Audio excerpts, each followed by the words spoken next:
ஒரு மனுஷன் தாழ்மையா இருக்கும்போது அவனுக்கு கிடைக்கிறதான ஃபர்ஸ்ட் பிளெஸிங் என்ன அப்படின்னு சொல்லி பார்த்தோம் சொன்னா, அந்த 13வது வசனத்திலே சொல்லுகிறது, கர்த்தருடைய ஆவியானவர் தாவீதின் மேல் வந்து இருந்தார். அல்லேலூயா.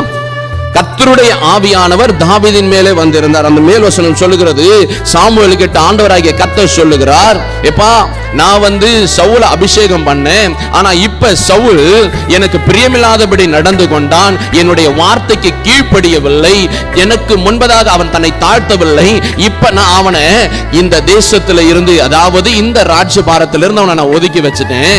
நீ எந்த நாள் வரைக்கும் அந்த மனுஷனுக்காக துக்கித்து கொண்டிருப்ப, நான் இப்ப இந்த ராஜ்யத்தை நடத்தும்படியாக, இந்த ஜனங்களை ஆசீர்வதிக்கும்படியாக ஒரு மனுஷனை தெரிந்து கொள்ள போகிறேன், நீ எழுந்து புறப்பட்டு போ.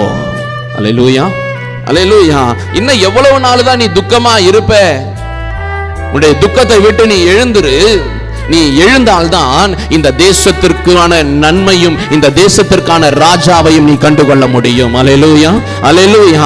அநேக நேரங்கள் நம்ம துக்கமா இருக்கும் பொழுது நமக்கு எந்த ஒரு நன்மையும் எந்த ஒரு காரியத்தை எப்படி செய்ய வேண்டும் என்பதை நம்மளால் யூகிக்க முடியாது. நான் துக்கத்தை விட்டு எழுந்திருக்கும் போதுதான் எனக்கு முன்பதாக இருக்கிறதான ஆசீர்வாதத்தை என்னால் பார்க்க முடியும். அல்லேலூயா, அல்லேலூயா. சாமுவேல் கிட்ட அதுதான் அவர் சொன்னார், எப்பா எவ்வளவு நாள் தான் நீ துக்கமா இருப்ப, தயவு செஞ்சு எழுந்துரு, போதும் நீ துக்கமா இருந்தது, இதுக்கப்புறம் நீ துக்கமா இருக்க வேண்டாம்.